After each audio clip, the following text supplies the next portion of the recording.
Well, the Most High be praised today. We bless the Almighty for another time to be able to provide teaching in our class today, School of Messiah Bible Institute. We're going to pick up in the series that we're doing on paganism.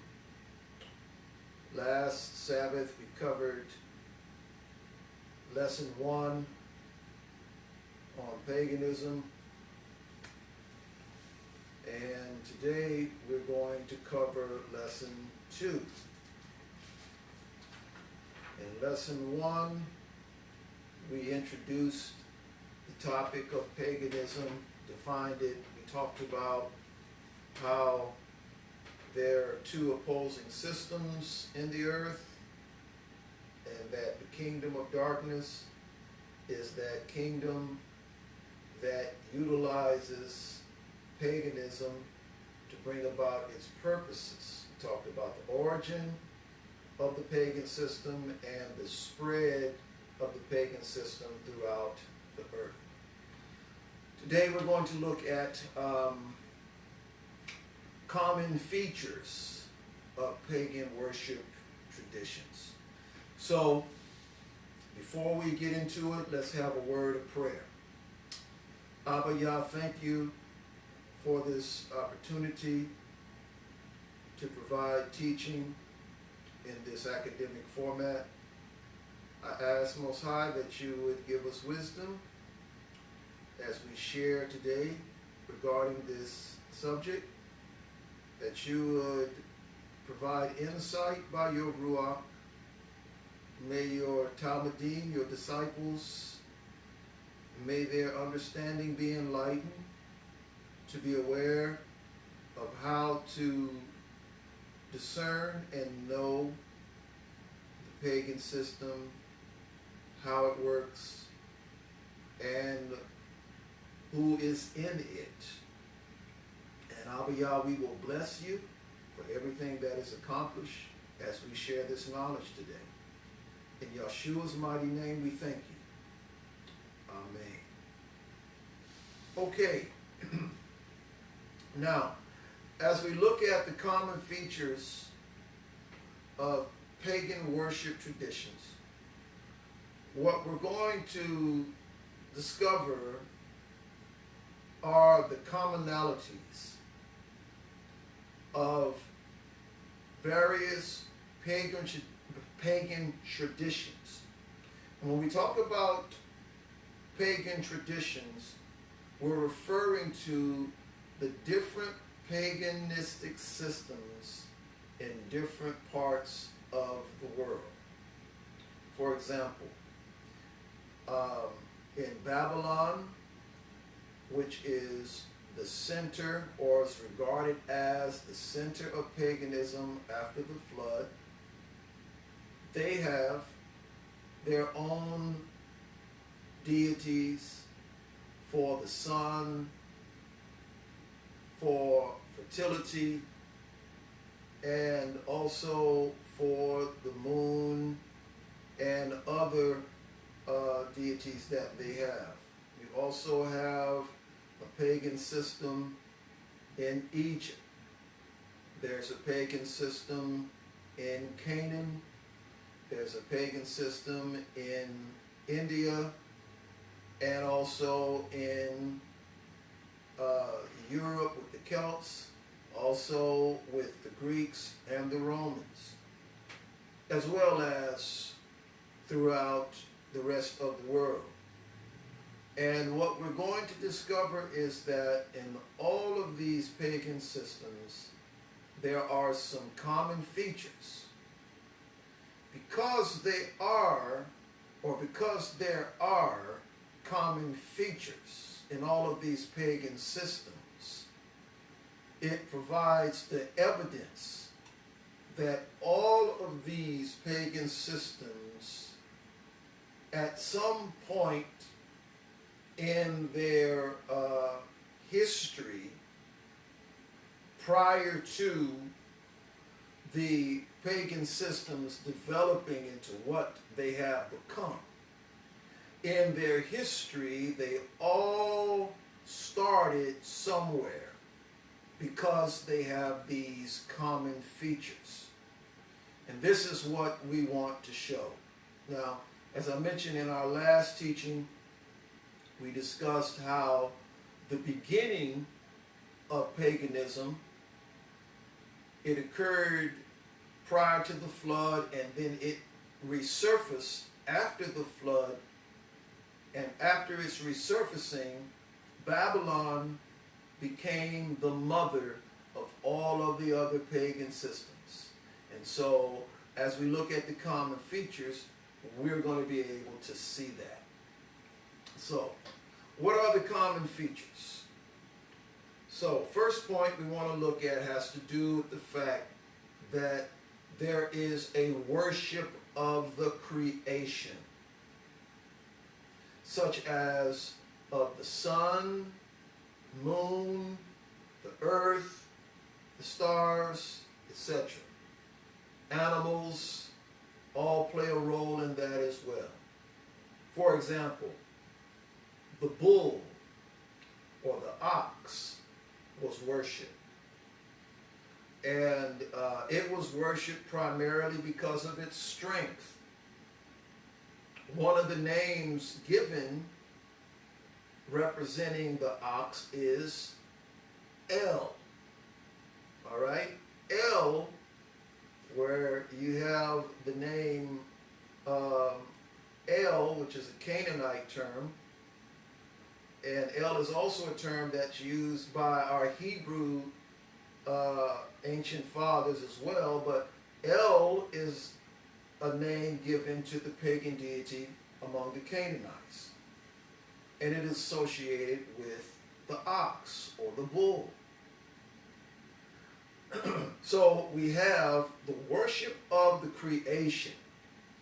That's something that is central in paganism. So let's see what the scriptures say about that.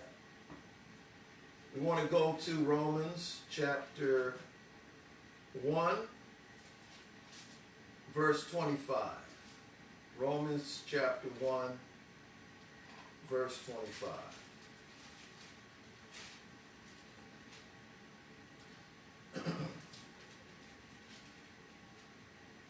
And in this verse, it says, because they exchanged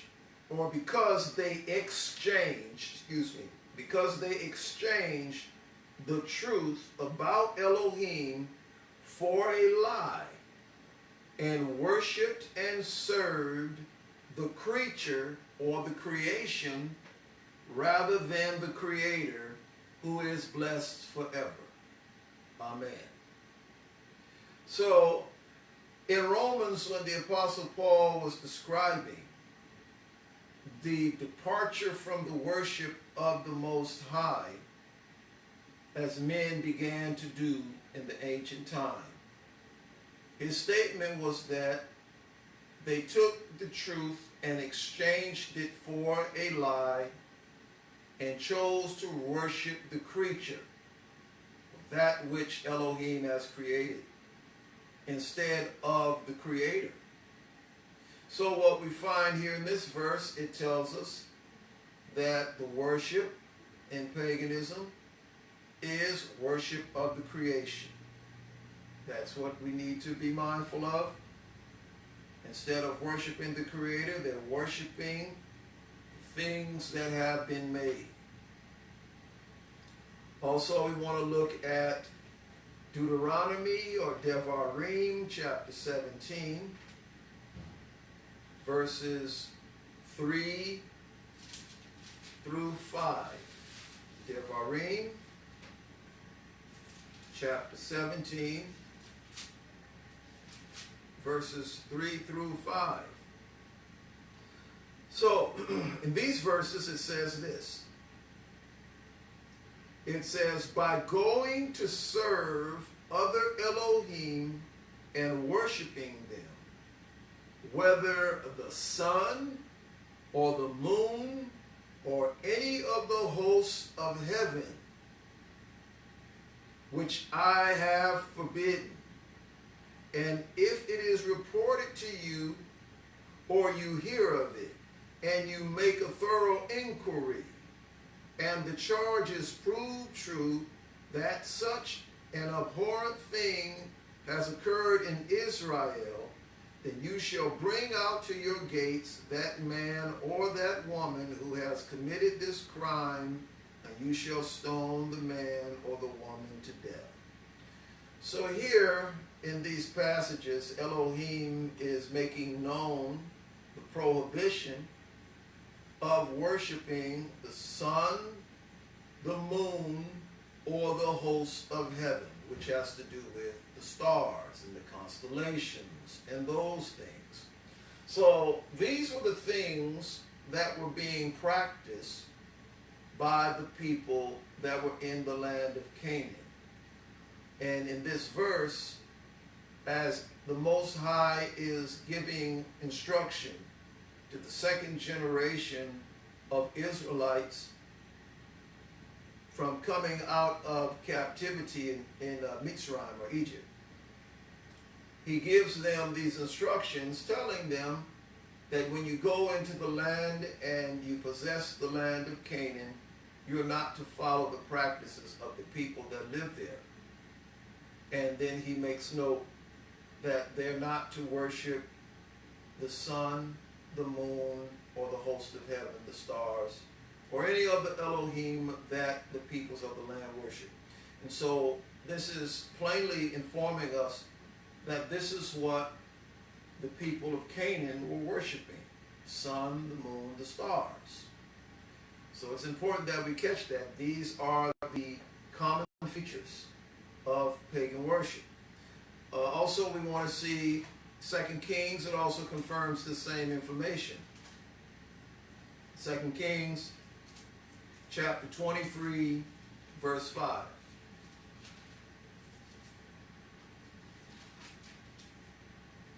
Second Kings chapter 23, verse 5. Here we go. It says, he deposed the idolatrous priests whom the kings of Judah had ordained to make offerings in the high places at the cities of Judah and around Jerusalem.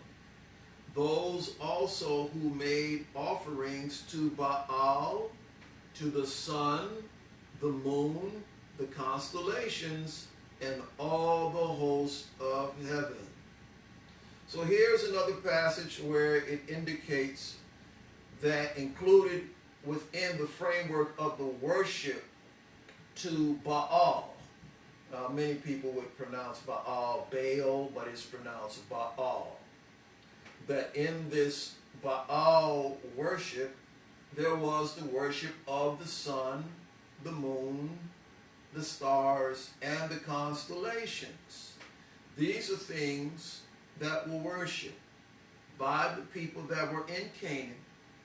And during the time of the kings of Israel and Judah, in the book of 2 Kings, the practices of the people in Canaan were being adopted by the Israelites that were at this particular time living in the land and had established the kingdom in the land. So we find here, as evidence in the scriptures, that within the pagan nations, and also practiced by our ancient fathers that rebelled against the worship of the Most High, is the worship of the sun, the moon, the stars, the worship of the creation. These were common features in pagan worship. We also note that another one of the features that's common is the fact that paganism is polytheistic. In other words, it is the worship of many deities, not just one deity, but many deities. That's another feature in the worship. Now, we also have sun veneration, or the veneration of the sun, worship of the sun as being a deity. We already read this in these passages of Devarim, or Deuteronomy chapter 17, verses 3 through 5. In 2 Kings 23, verse 5, we read it. But also in 2 Kings 23, verse 11, it also notes about the worship to the sun as well. And let's look at the 11th verse. 2 Kings chapter 23, verse 11. Listen to this. It says that he removed the horses that the kings of Judah had dedicated to the sun at the entrance of the house of Yahuwah by the chamber of the eunuch Nathan Melech, which was in the precincts.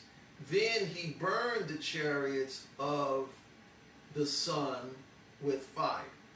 So here it is also indicating that sun worship was going on, in that the sun was regarded as being prominent.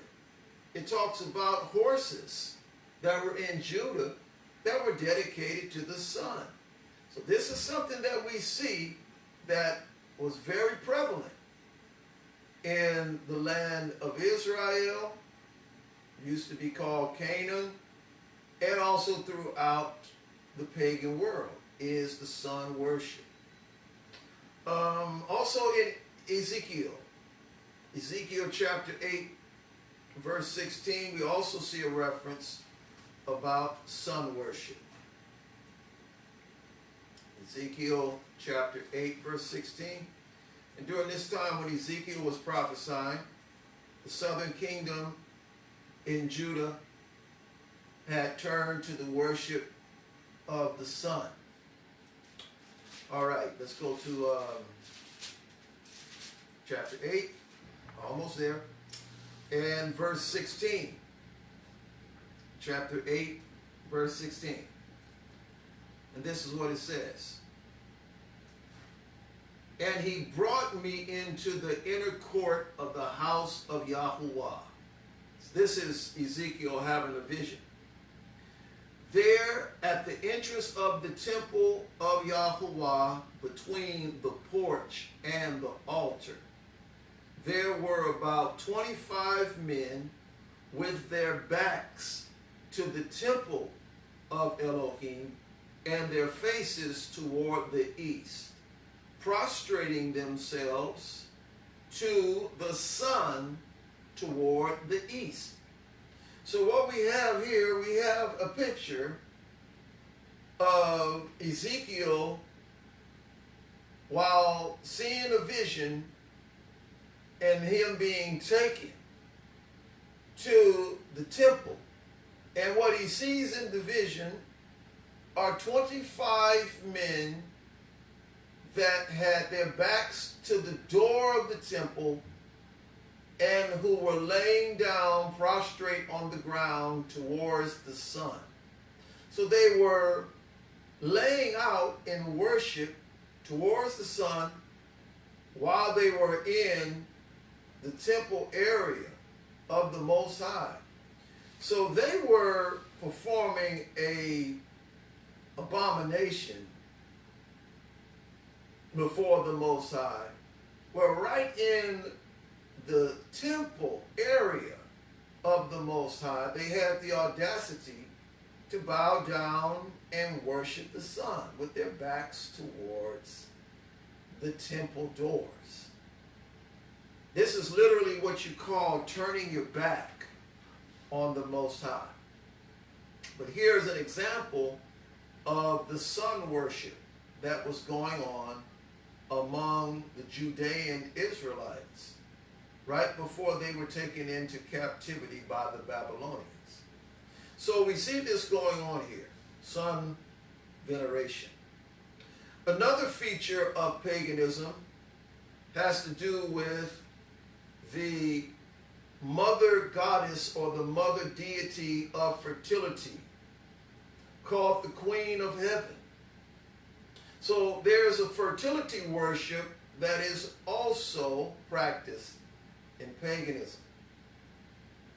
This is where you get the whole idea of the mother and child, and we're going to talk about the mother and child right after we talk about this. But I want to focus on right now has to do with the fertility worship that was made unto the Queen of Heaven. There was a belief that the mother deity is the one that was responsible for making sure that the earth has vegetation, that animals are able to procreate and produce offspring, that humans are able to produce offspring, that through the power of the mother or the Queen of Heaven, that these things take place. The whole idea and concept of what we call Mother Nature, that comes from this concept of the fertility deity. And so we're going to see in the Bible that there is actually a fertility worship to what is called the Queen of Heaven. So let's go to Jeremiah chapter 44. Jeremiah chapter 44, verses 17 through 19. Jeremiah chapter 44, verses 17 through 19. And listen to what this says.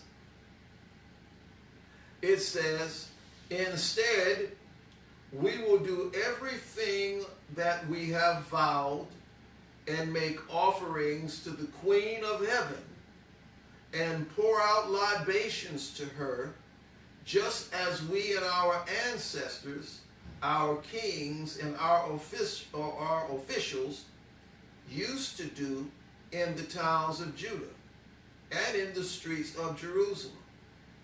We used to have plenty of food and prospered and saw no misfortune. But from the time we stopped making offerings to the Queen of Heaven and pouring out libations to her, we have lacked everything and have perished by the sword and famine." And the women said, "Indeed, we will go on making offerings to the Queen of Heaven and pouring out libations to her. Do you think that we made cakes for her, marked with her image, and poured out libations to her without our husbands being involved?" So what this is describing is the worship that was being performed by the Judean Israelites in the land of Judah, how they had stopped worshiping the Most High, and they began to embrace the ideology of the Canaanite people and started worshiping whom they called the Queen of Heaven. This is the deity of fertility. As I had mentioned, they believed that when you honored and worshiped the deity of fertility, that you would have a bountiful harvest, that you would be fruitful in your flocks and in your herds, your cattle, and also you would be fruitful in your body. In other words, having children. So it says here, from what the rebellious Judean Israelites were saying, that as soon as they stopped honoring the Queen of Heaven, in their thinking, that was when they began to deal with famine. So they said they were going to continue to make offerings to the Queen of Heaven. You know, they didn't know that the Almighty had stopped sending the rain so that they would not have the crops. He stopped supporting his people because they were worshiping other Elohim. So here we have evidence of the worship of the fertility deity, which is called the Queen of Heaven. And there are a number of names that's given to the Queen of Heaven by the various pagan traditions. And we're going to share those names as we move along in this study. Now, the next common feature that we need to look at has to do with the mother and child worship. The mother and child worship. And this is where you have the idea of the Madonna and child. Now, when we look at this, we need to know that this system of worship it's also evidenced in the scriptures as well. And I'm making a point to show that it's evidenced in the scriptures so that we don't need to go and look at any outside sources to provide justification of the various pagan commonalities that exist. I mean, we can go get other books and bring that in and read that information and share that information, but you know, I don't feel it's necessary for us to do that. The scripture is a history book by itself, and so we can look in the scriptures and see all of these aspects of paganism. But if a person wants to go deeper and understand the details of the pagan system, of course there are books out there that goes into great detail, and it gives a description and all of the different names of their deities. But for our purposes, we want to show the common features so that we may be able to recognize that paganism is not something that was practiced just in the ancient time, but that it is something that is alive and well and that is practiced in the present, and not just practiced in the present, but it is also a part of the religious systems of many quote-unquote Christian traditions. And we're going to talk about those things. So let's go to Judges chapter 2. Judges chapter 2, verses 11 through 13.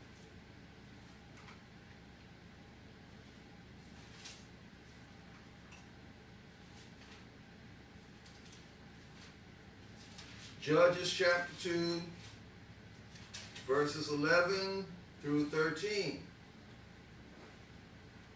It says, "Then the Israelites did what was evil in the sight of Yahuwah and worshiped the Baals." In Hebrew, it's called the Baalim. "And they abandoned Yahuwah, the Elohim of their ancestors, who had brought them out of the land of Egypt.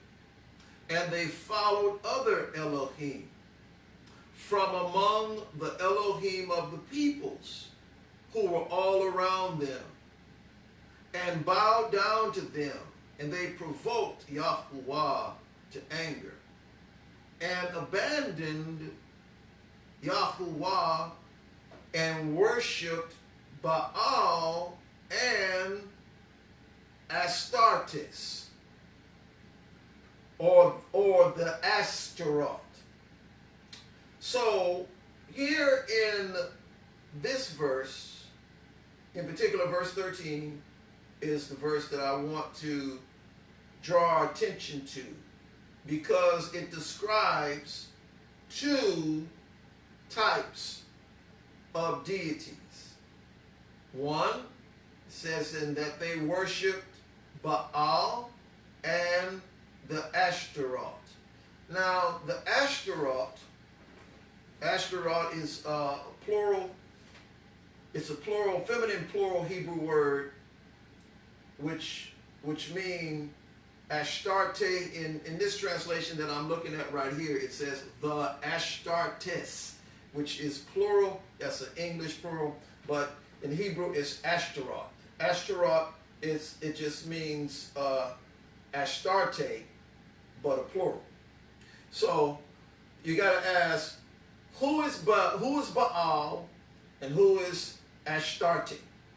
Okay, these are names of Canaanite deities.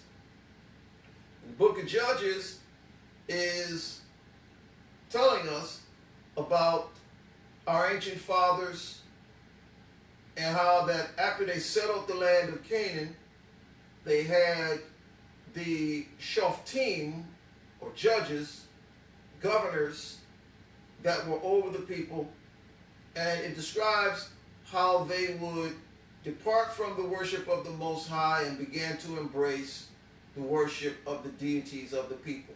The deities of the people in Canaan, their Elohim were Baal and Astarte.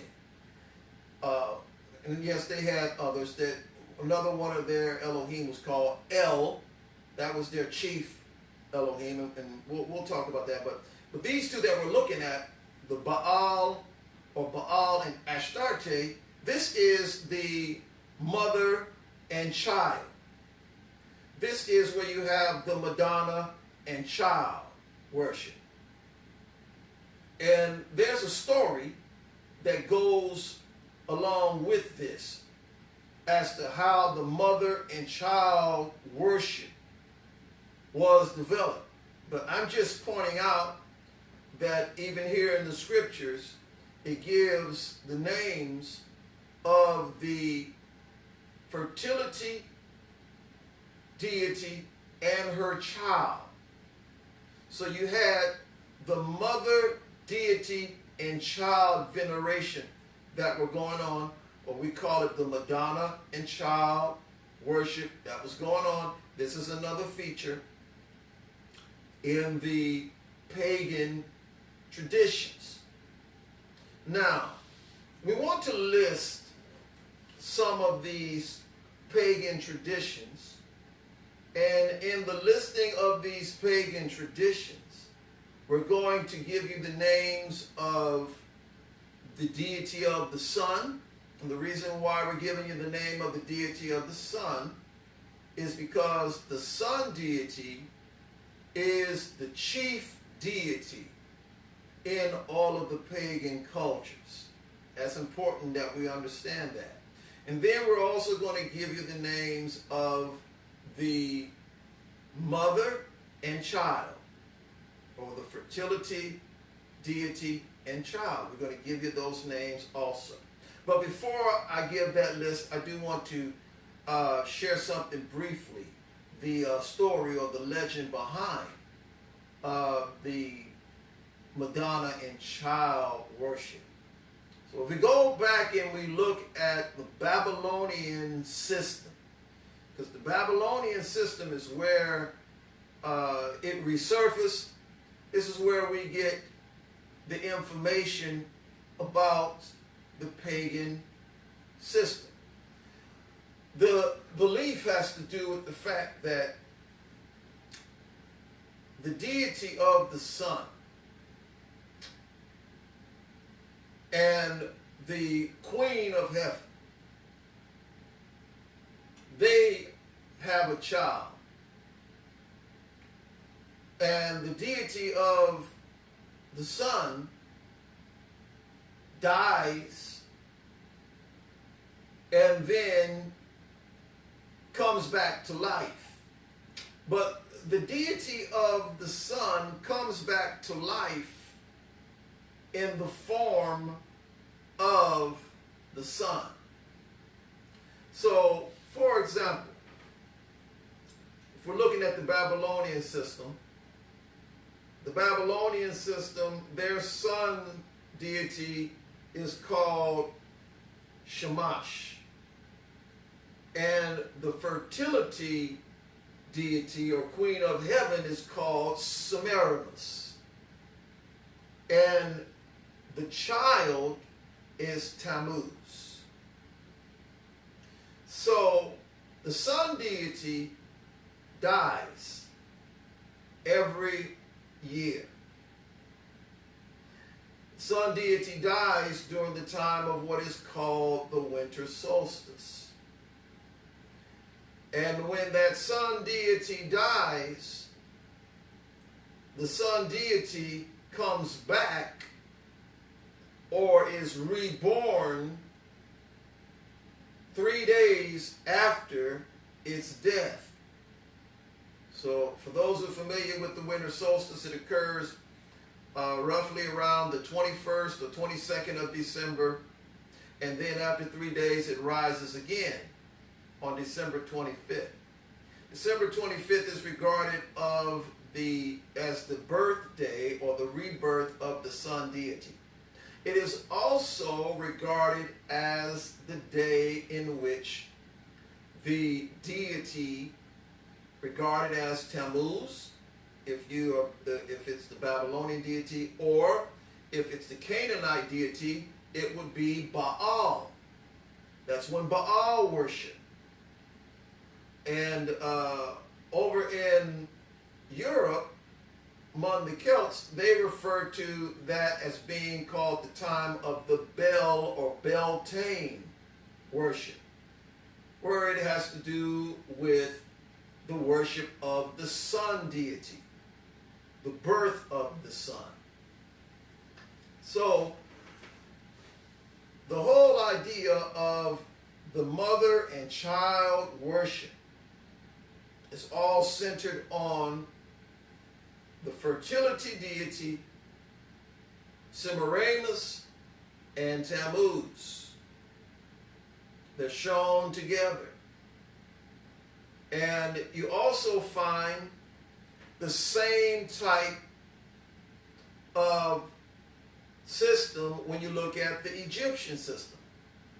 For example, the sun deity for Egyptian paganism is Ra. All right? It's Ra. Ra is the sun deity. Rides on the chariot through the sky, carrying the sun. All right? It's the sun deity. And the fertility deity is called Isis. And the child is called Horus. Notice the same type of commonality. You have the sun deity, the fertility deity, and you have the child. In the Canaanite system, you have El. El is the chief deity of the Canaanites. And El is described as the ox or the bull. Reason why? For those who are familiar with Hebrew, the letter El or Aleph, which is where you get the term El from, the Aleph is the ox head. So in the Canaanite system, the actual ox was worshipped. Remember I said that they worshiped the creature, they worshiped the creation and not the creator. So they began to attribute deity to the bull or to the ox because of its strength. And so the chief deity is El. But now, the fertility deity is called Ashtaroth. Now, one of the things I forgot to mention also is that Semiramis, which is the Babylonian name of the deity of fertility, is also called Ishtar. Ishtar. And Ishtar is the name that the Canaanite Astarte is derived from. And it's important that we see that. Ishtar is the known Babylonian name, and in the Babylonian pagan system, they had what was called Ishtar festivals in the springtime. And guess what they did during those Ishtar festivals in the springtime? They celebrated it by honoring fertility emblems. Those fertility emblems were the egg, where they would paint the eggs, and also rabbits. Eggs and rabbits were the fertility emblems during the Ishtar festivals. And I'm not going to go into all the details about the Ishtar festivals, but I think a person can imagine, in honoring the deity of fertility, the people involved themselves not only in giving sacrifices, but also sexual immorality as well with the temple priestess, and that kind of thing is what was going on. But we see here these commonalities where you have the chief deity of the sun, and you have the mother and child. We see in the Celtic system, the Celtic has their Elohim, their son Elohim is called Lu. And if we were to look at also the Norse pagan system, you would have the deity of Odin. You would also have Frigga. Frigga is the fertility deity. And of course their sons, one of those sons that most are familiar with as a superhero is Thor. So you had these deities where you had a chief deity, which was a deity that was associated with sun worship, fertility worship, and another powerful deity in their system. In the Persian system, their sun deity is called Mithra. In the Greek system, their sun deity is called Helios. And in the Roman system, their sun deity is called Apollo. That was the first, or shall I say, during a particular time when the Romans, because the Romans, let me say this, the Romans went through a bit of a change. At one part in the earlier Roman history, in their system of their pagan system, their sun deity was called Apollo. As time moved along, especially when you get down to the 1st century, their sun deity was called Sol Invictus. Sol Invictus means the unconquered sun. And they celebrated a festival called Saturnalia, which during this time, it was during December, and it would begin somewhere around about the 15th of December, and it would last all the way through to the end of the year. On December 21st, roughly 21st, 22nd, would be the death of the Sol Invictus, and the 25th of December would be the rebirth of Sol Invictus. This was a celebration that took place during the time of what is called Saturnalia. This is the Roman, within the Roman system, when they honored their deity of the sun. So there's, of course, many more names that could have been given, but I just wanted to give some examples to show the commonalities of the pagan religious traditions and how you have the similar features where you have a sun deity, a fertility, mother, and child. These were all common features. And while I gave roughly about 6 different traditions, you see this commonality throughout the whole world. If you go into the pagan system of many Native American cultures, you're going to see the sun worship, and you're going to also find a mother and child worship. You're going to see these statues of a mother and child worship. And the reason why you'll see that, even in remote lands such as South America and North America, all of it is tied to what began in Babylon.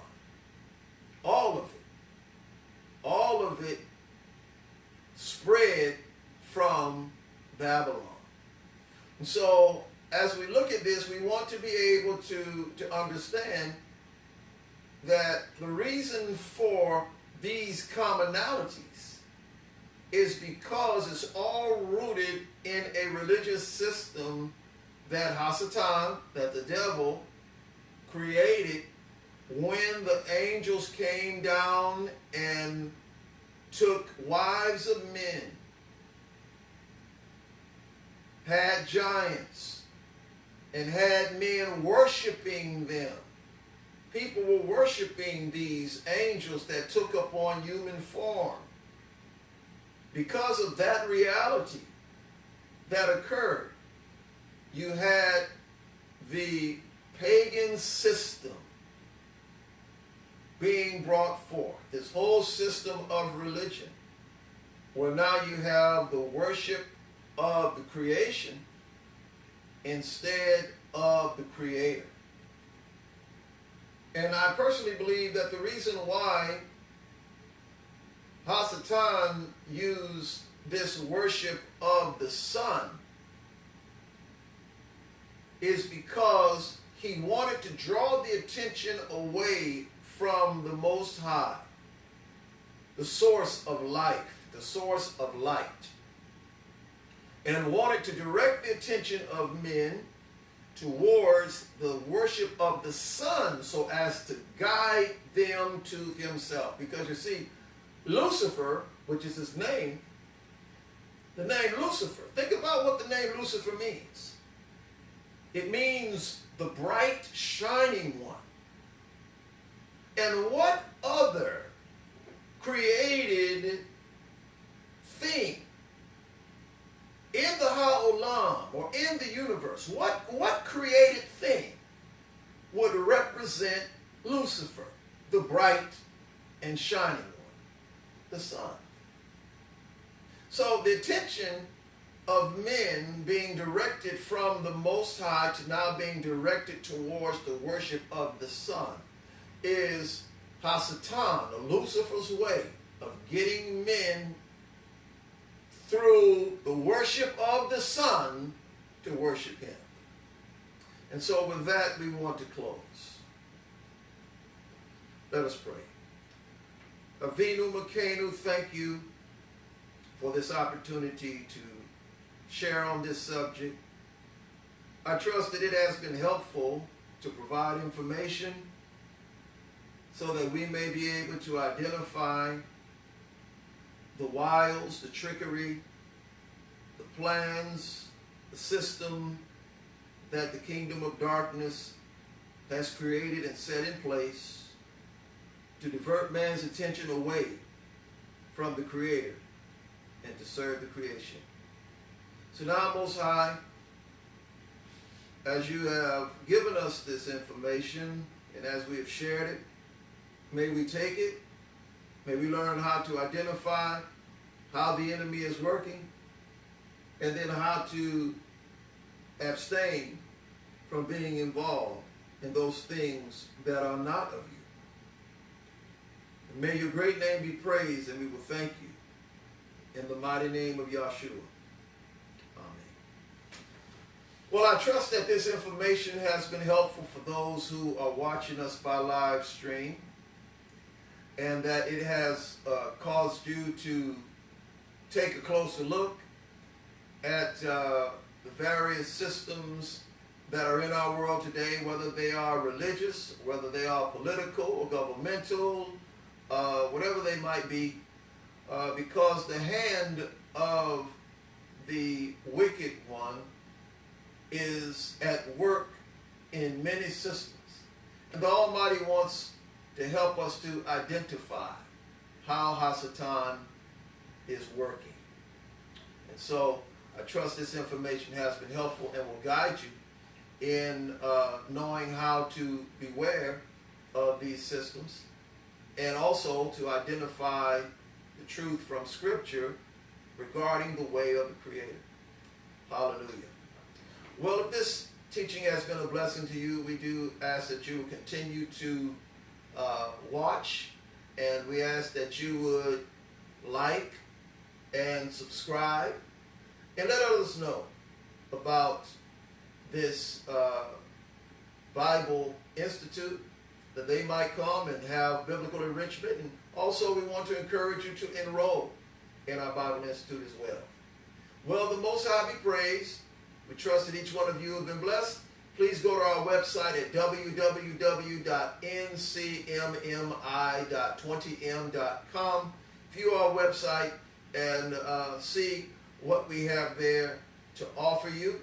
And also, if you believe that this ministry has been a blessing to you, share with us a donation.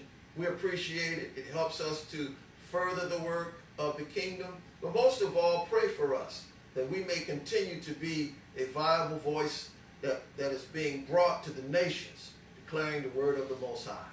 The Almighty bless you, and shalom.